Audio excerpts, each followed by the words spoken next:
There are well over 300 messianic prophecies or prophecies about the Messiah in the Bible. And in his first coming, he fulfilled around 200 of those. So we have many more to go. They were fulfilled so uniquely, so succinctly, down to, as you just put it, down to every last little minute detail. So we shouldn't doubt that God is suddenly going to change his mind now. We should have no doubts about the veracity of what he said and what he has laid out in the scriptures. He is going to fulfill every last prophecy just as it has already been fulfilled in so many of the others that we can now look back in time and see them being fulfilled. You say in your presentation, and I've heard it, and by the way, folks, we carry this new DVD by Eric Barger, 10 Reasons Christ is Returning Soon, and you can just check it out online, olivetreeviews.org, views as in viewpoint. And you say in this presentation that many in the church are blinded participants in perilous times. That's an interesting statement, but you need to define what you mean. We're seeing a generation go by without any understanding, any knowledge of the day they live in. It's so sad to me to think about that God has given us prophecy as a gift, and he's given it to us in such a way that we would understand what future events would be. We won't know all the exact players. We won't know the day and the hour of Christ's return, and we won't know a lot of those things won't be able to be pinned down until, of course, they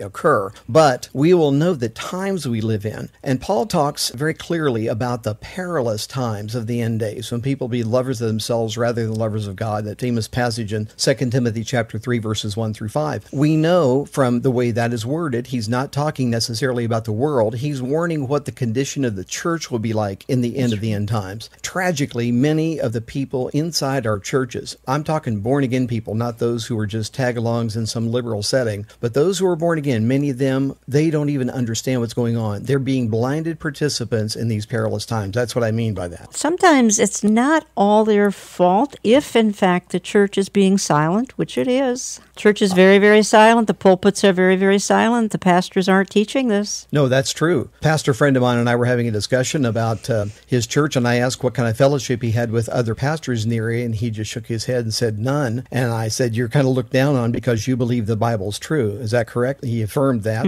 And then he said, but you know, a pastor will get what he cultivates in his congregation. And I thought, boy, what a great statement, because he is cultivating people who believe the Word of God and who understand the day they live in. And that's what we ought to be doing. But a lot of pastors, a lot of messages, many of them are good people, but they've gotten into this idea that if we preach some sort of life application message, that's all we need. Instead of the understanding of the doctrines and the truth of the Word of God, the people are getting basically pablum. They're getting some ideas about how to live their life now, but nothing about eternity and certainly nothing about the end times. Eric, in that I've seen this presentation, I know that in it you show a very compelling clip, and we're going to play a minute or so of it, but set this up for us because I watched you give this presentation. Actually, I watched you online because it was being streamed, and this was a clip from CNN. Talk to us about that. Well, that's actually sign number 3, which is false Christ and false teachers. We'll give that one away, I guess, Jan. But, I talk about the false Christ in the past, such as Jim Jones, who started out Orthodox, and we know 900 plus people died in 1978 because of him. David Koresh, Sun Myung Moon.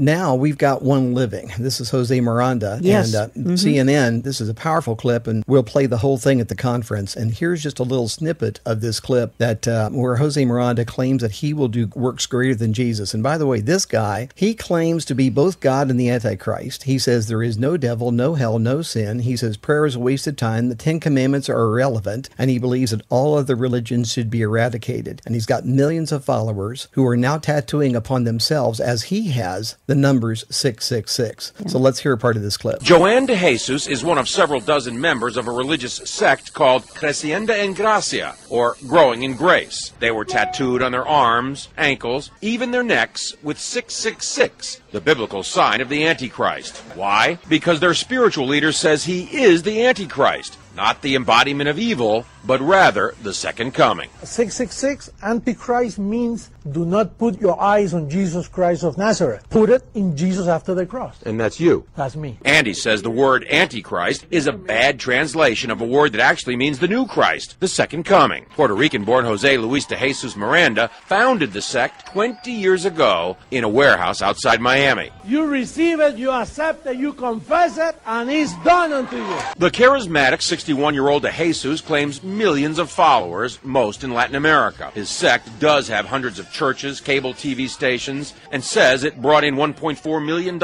in donations last year. And he boasts of a rapidly growing presence in the United States. In an interview with us in September, he declared, I do greater things than Jesus of Nazareth, much greater. De Jesus says those expecting the second coming of Christ on a cloud with angels have misinterpreted what Jesus himself said. He said it. You won't see me anymore because he will come in another body, which is me.